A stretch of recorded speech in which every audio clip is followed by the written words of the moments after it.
you describe what the feeling was like in the ring? And was it to get the towel out, to get the burn out of your eyes, or what was going on? And I didn't want to get caught. I didn't want to get caught while my eyes was burning, and like you can get knocked out like that. So I'd rather take the knee than But I didn't really know that you can like get disqualified for all that, or like when you start counting, I'm like, what the hell? But I don't know. It's cool. Let's not sugarcoat it. Tensions have reached boiling point. The press conference, absolute chaos. Tank Davis stormed in with a cold glare and a warning for Roach. I'm ending Lamont in front of a stunned audience. They locked eyes, cameras flashed, fans held their breath. That wasn't pre-fight hype, that was war declared. And this is more than just a fight. This is revenge. This is legacy. And it all started back in March when these two warriors met at the Barclays Center in Brooklyn. Their first clash was supposed to be another walk in the park for Davis. Vegas even had him a 600 favorite. But OnLamont Roach Jr. had other plans. He didn't just show up. He stood his ground. Make it that fight on the weekend. What'd you make of the controversy in that one? Look, I had just finished my recovery sessions. I was pretty docile and relaxed. And then the fight, especially at the start of it, wasn't too thrilling and too action-packed. So I was starting to doze off a little bit. But I woke up a little bit more when, obviously, Lamont started giving him some work. And he looked good, man. I got to give respect to OnLamont Roach. He proved a lot of guys wrong. I think he shocked Tank a lot with what he was able to bring. And again, we saw the controversy with the knee. To me, that's a knockdown. You can't just take a knee and decide to, go to your corner and get your face wiped. So, if that's a 10-8 round, Lamont wins the fight. So it's unfortunate, but that's the fight game. Hopefully they'll do it again and he gets paid, what he's worth. Have you ever seen anything like that in boxing before? A guy sort of just voluntarily. We've seen Floyd take a knee and even without the knee, that should have been a knockdown. I thought I should have won a competitive fight. I think I did what I needed to do necessary to bank the rounds. I'm just a little frustrated. He stunned the world. Scorecards, one judge had it 115-113 for Davis. The other two, 114-114. Result, majority draw, result, outrage. The controversy hit critical mass in round 9. Tank Davis took a knee after a jab from Roach, not ruled a knockdown. Referee Steve Willis started counting and then stopped Roach's corner, fuming. Interview circuit, right? Kind of being a little bit out of character leading into the rematch. Do you think, and this is what Mill City asked, do you think that is something you guys are taking in consideration in preparation for the fight? And what Kenny Ellis said was, look, man, we're not falling for the banana in the tailpipe. We know what OnLamont Roach brings to the table. And he says that OnLamont Roach is, we're not believing that he's out there drinking or blowing up a bunch of weight and all of that. He says what most people say. Hey, we're going to prepare for the best version of OnLamont Roach that is going to, that'll come for us. But the way that he saw the fight coming out was he said he sees it like the fight before, a lot of really crisp shots landing. And the fight is going to be similar. But hey, the fight at the same time is going to be very different. Now, I just happen to have a very good friend named Phoenix the Assassin who breaks down fights for me. He's a trainer, got a world-class eye for fights. And what he speculated should be the difference between the first fight and the second fight for Gervonta is that Gervonta is going to need to spend a lot more time fighting on the outside and scoring points for a longer period of time on the outside, and then making sure that, and basically forcing OnLamont Roach to try to initiate something with slower hands, score his points, and get out. And he said the reason that he believes that Lamont... The fans booing and the boxing world demanding answers. Davis's explanation, hair products. He said the grease from a recent hair treatment mixed with sweat burned his eyes and forced him to take a knee. Tank told reporters, I didn't want to get caught while my vision was blurred. Better to take a knee than risk a KO. For the untouchables, true school sports. Let's go, baby. Bow! Be careful what you wish for because because it can become a reality. Yeah. All right, Brennan Taylor here, True School Sports. I'm with Roberto Diaz. Roberto, good to see you as always. Likewise, thank you. Thanks for having me. Yes, for sure. You're part of Lamont Roach's camp. Well, what's your official role with Lamont Roach? I'm an advisor for him. Okay, so you guide him on how to make certain decisions? Correct. Okay. We've been together for many years since his pro debut back in the days at Golden Boy, and after we both parted ways, we hooked up. Okay, that's pretty cool. That's pretty interesting because now that you guys are not with Golden Boy, you're still together. So absolutely, you guys must have had a good relationship when you were at Golden Boy. Always had a good relationship with him and his father, and obviously I'm honored and just honored to be a part of him. And when I got the call to continue working with him, it was a no-brainer for me. Okay. A lot of the boxing media and the boxing fans are overlooking Lamont Roach, and they're angry that Tank isn't getting fights against Shakur Stevenson, Keyshawn Davis, these kind of guys. But what can you, from someone that's been with him from the beginning, what can you say about the talent level of Lamont Roach? I don't blame the fans, but it's a little bit of the unknown for them. It's a little bit of they don't know who he is. On Saturday night, they're going to know who he is. They're going to respect him, and they're going to become fans. One thing about Lamont is he fought all the styles. The kid has the talent, the kid has the want, but he's never had the opportunity to be on this type of stage. Now it is. Now it's on him. He's put in the work, the talent's there, the hunger's there. He knows what a win means. And here's where it's important. The fans are okay not to know, because until they are introduced, like they know who Shakur is, they know who these other guys is. They'll know on Saturday.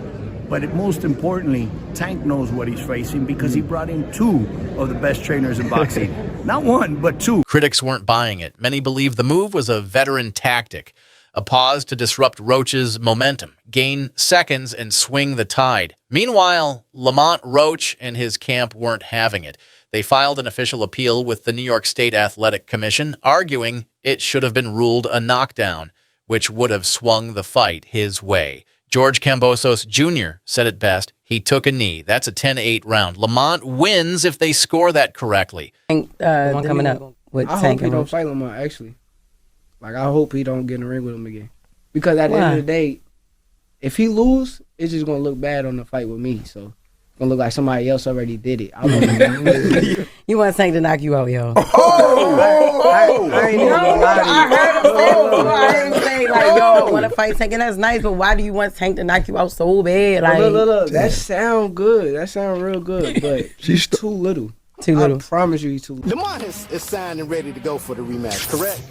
We signed y'all Tank play so many head games, it's not even funny. Let me tell you something, bro. Lamont Roach has never been this big of a fighter before. Everyone knows Lamont Roach now. So he could be reaping the benefits of just enjoying his status of having that draw with Tank, while Tank is the one with the eye of the tiger. Tank is probably in the gym training his ass off, and then sign the contract like, all right, we got to fight when? June. Oh, shit! Let's hurry up and dash your ass. Sugar Ray Leonard did that to Roberto Duran. Duran was told that he had a fight in a couple weeks, and he was like, dude, I'm 190 pounds in Panama, which is why Roberto Duran was out of shape in the No Mas fight and was like, no mas. So Tank could be over there working, sign the contract in 3 weeks, and all of a sudden Lamont Roach got to put a train. After weeks of speculation, it's official. Promoter Gary Jonas confirmed that Davis vs. Roach 2 is locked in for August 16th, 2025 in Las Vegas. You know, when they start talking, when the people who I fight, when they start talking, that's when y'all get dumb. I'm gonna beat his ass. He can't do shit. For real. I better be quiet. You got any grease in your hair tonight, Tank? That is it. Lamont, please say that in the second fight. Any questions? You got any grease in your hair tonight, Tank? Like, you got any grease in your hair tonight, Tank? Like, How many rematches that you fought? 0. What do you have to do to create enough separation where this don't happen again? Whew, it's a good question. It's gonna be based on my training camp. I have to push myself a little harder if that didn't give me the win. And I have room. I definitely have room. What's good, guys? Red Corner Boxing here. So the Ring Magazine has today confirmed that Gervonta Tank Davis versus Lamont Roach Jr. 2 will take place on August the 16th in Las Vegas, Nevada. It's a great fight. We need to see it again. Who wins it and how, lads? Let us know here on Red Corner Boxing. Promoter Gary Jonas shed some light on the negotiations for the rematch. While he didn't give too many details, Jonas did say that the second bout between Davis and Roach Jr. is all but finalized. Let's hear what he got to say right now. Important question on everyone's mind. How close is the rematch? How big will it be? How close is it to getting done? Very close. It's in my mind, it's a done deal, but there are formalities, but it's a done deal, and it's not far. Originally scheduled for June, the fight was delayed due to Tank requesting more prep time and financial setbacks at premier boxing champions, but the wait only fueled the fire. Tank's bringing in the heavy artillery this time, training under the sharp eye of Kenny Ellis with coach Calvin Ford back in his corner. They're not just preparing, they're hunting. Tank Davis is fighting a minus 1,600 as your main event odds is crazy to me, dude. That's crazy. That underdog lived up to the hype. He ended up, overperforming. Lamont Roach, credit to him, all this other stuff. And it took some politics to keep Davis as champion. You ever see guys getting the referee their own fight? Dude, anybody else takes that knee, you're getting counted, bro. The referee, actually, his instinct, if you watch that, the referee's instinct was to count. If you notice, Steve Willis started counting, and then he looked at the timekeeper outside the ring, wasn't counting, and he stopped counting. So you get to call your own timeout. Earlier in the fight, if you saw that shoulder barge that Tank did to Roach in the clinch, he didn't get a warning, but Roach's reaction got the warning. This is the politics we're dealing with. You keep doing this, you're looking at short-term money and long. According to insiders close to Tank's camp, the game plan is clear. Keep the fight on the outside. Score clean. Force Roach to lead. Don't get drawn into Roach's rhythm. Coach Kenny Ellis isn't taking Roach lightly. We're preparing for the best version of Lamont. We know what he brings. Meanwhile, Roach has gone back to basics, training smarter, building his strength, and refining his timing. His advisor, Roberto Diaz, says fans may not know him now, but after this fight, they will. He take a knee. You need to lose like 10-8. That round at least, no?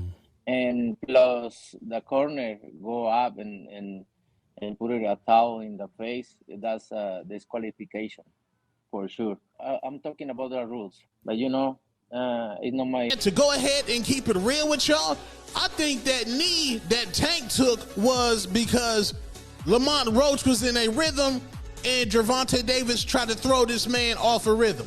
Do I believe the Murrays, Sport Waves, the Soul Glow was in his eye? Absolutely not. I believe that man Tank got nerve-eye and said, hold on, this man Lamont Roach is cooking. I need to take me a quick timeout and a quick break. It's nasty. It's horrible. It's disgusting.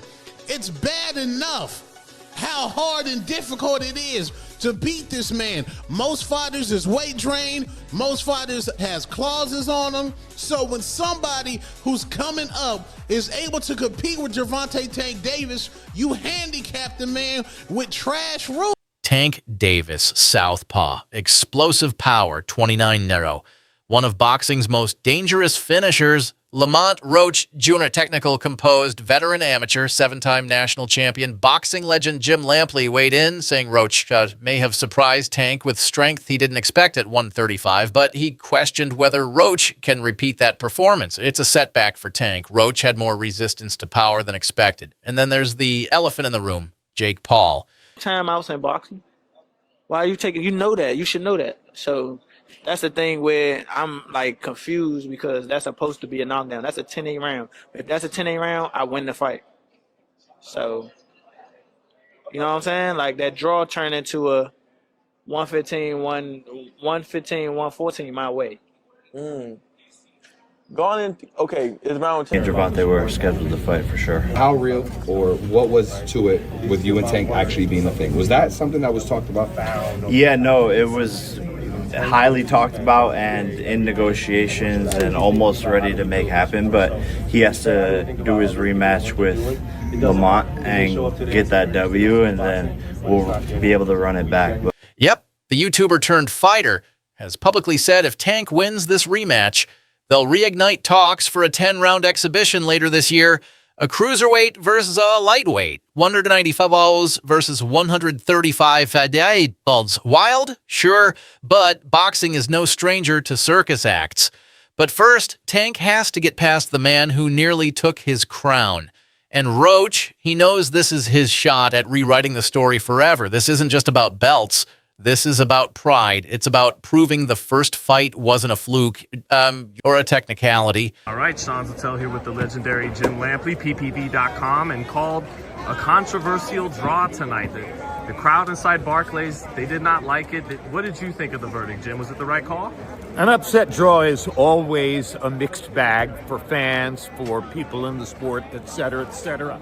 I thought it was, in essence, the right decision. The only question about whether the upset draw is justified is whether Steve Willis erred in not deducting a point in a late round when Tank Davis appeared to touch the canvas with his hand. And, you know, that is going to stay in the woodwork and haunt the fight in the breach a little bit. But at the end of the day, it's a setback in Tank's career and for his reputation. I think most observers expected him to knock Roach out, particularly because Roach was moving up from 130 to 135. Sometimes when a fighter moves up in weight, he gets stronger, and it looked as though maybe Roach did get stronger and had a greater ability to resist Tank's power than other opponents have had, because Tank did tag him with a lot of... A loss for Tank could derail mega fights with Shakur Stevenson or Keyshawn Davis. A win for Roach, he becomes that guy, the one who beat the unbeatable. And you know what's crazy? Some fans are now more excited for this fight than a Tank versus Shakur bout. Why? Because Roach came to fight. You feel like that fight with Tank, the rematch with Roach, is bigger than perhaps a Shakur Stevenson fight now? Yeah, for sure. Tell me why. Tell me. He got in the ring. He got in the ring with Tank with no hesitation. Okay. For the hell of a fight, you know. Everybody want to see it again, and Shakur's last 3 fights, they criticized him, you know, because of his style of fight. No offense to him, but this is the reality. People criticize him because of the way he fight, you know, and they don't want to see that. They rather see Roach. He didn't run. He didn't fold. He brought the smoke. So now we ask you, fight fans, who takes it in the rematch? Will Tank remind us why he's the baddest man in the division? Or will Lamont Roach Jr. complete the upset and rewrite boxing history? Drop your predictions in the comments. Smash that like button, subscribe for more fight breakdowns, and hit that bell so you don't miss a second of the build-up to August 16th.